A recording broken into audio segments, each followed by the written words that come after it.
Sombra, de Edgar Allan Poe. Sí, aunque marcho por el valle de la sombra. Salmo de David, 23. Vosotros los que leéis aún estáis entre los vivos, pero yo, el que escribe, habré entrado hace mucho en la región de las sombras. Pues en verdad ocurrirán muchas cosas, y se sabrán cosas secretas, y pasarán muchos siglos antes de que los hombres vean este escrito. Y cuando lo hayan visto, habrá quienes no crean en él, y otros dudarán, mas unos pocos habrán que encuentren razones para meditar frente a los caracteres aquí grabados con un estilo de hierro.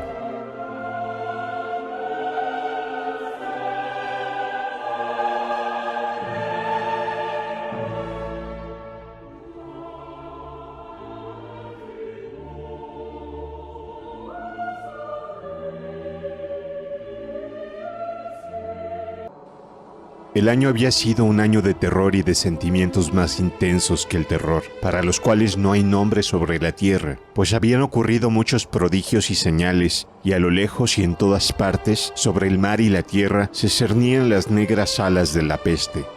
Para aquellos versados en la ciencia de las estrellas, los hilos revelaban una faz siniestra, y para mí, el griego oínos, era evidente que ya había llegado la alternación de aquel año 794, y en el cual, a la entrada de Aries, el planeta Júpiter queda en conjunción con el anillo rojo del terrible Saturno. Si mucho no me equivoco, el especial espíritu del cielo no solo se manifestaba en el globo físico de la Tierra, sino en las almas, en la imaginación y las meditaciones de la humanidad. En una sombría ciudad llamada Ptolemais, en un noble palacio, nos hallábamos una noche 7 de nosotros frente a los frascos del rojo vino de Chios. No había otra entrada a nuestra cámara que una alta puerta de bronce, y aquella puerta había sido fundida por el artesano Corinos, y por ser de raro mérito, se le aseguraba desde dentro. En el sombrío aposento, negras colgaduras alejaban de nuestra vista la luna, las cárdenas estrellas y las desiertas calles. Pero el presagio y el recuerdo del mal no podían ser excluidos. Estábamos rodeados por cosas que no logro explicar distintamente, cosas materiales y espirituales, la pesadez de la atmósfera, un sentimiento de sofocación, de ansiedad y, por sobre todo, ese terrible estado de la existencia que alcanzan los seres nerviosos cuando los sentidos están agudamente vivos y despiertos, mientras las facultades yacen amodorradas.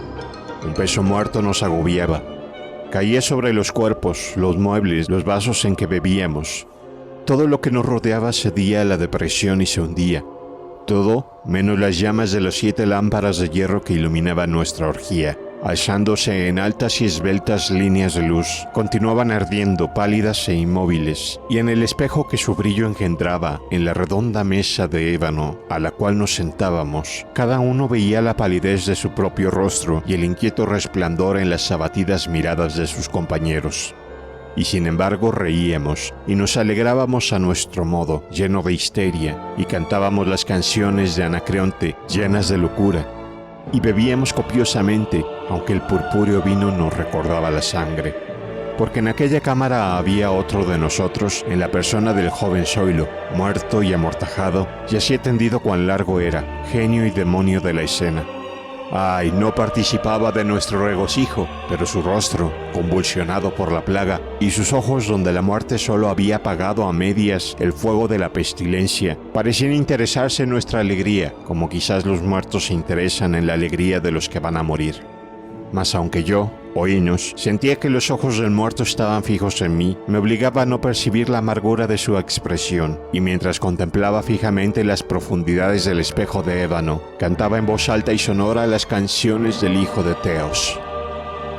Poco a poco, sin embargo, mis canciones fueron callando, y sus ecos perdiéndose entre las tenebrosas colgaduras de la cámara, se debilitaron hasta volverse inaudibles y se apagaron del todo. Y he aquí que de aquellas tenebrosas colgaduras, donde se perdían los sonidos de la canción, se desprendió una profunda e indefinida sombra. Una sombra como la que la luna, cuando está baja, podría extraer del cuerpo de un hombre. Pero esta no era la sombra de un hombre, o de un dios, ni de ninguna cosa familiar. Y después de temblar un instante entre las colgaduras del aposento, quedó por fin a plena vista sobre la superficie de la puerta de bronce. mas la sombra era vaga e informe, indefinida, y no era la sombra de un hombre o de un dios, ni de un dios de Grecia, ni de un dios de Caldea, ni un dios egipcio. Y la sombra se detuvo en la entrada de bronce, bajo el arco del entablamento de la puerta, y sin moverse, sin decir una palabra, permaneció inmóvil.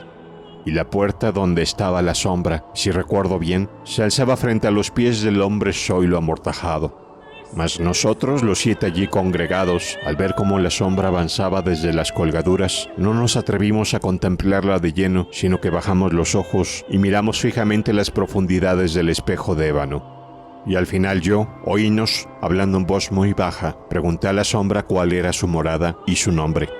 Y la sombra contestó: Yo soy Sombra, y mi morada está al lado de las catacumbas de Ptolemais, y cerca de las oscuras planicies de Clicio que bordean el impuro canal de Caronte.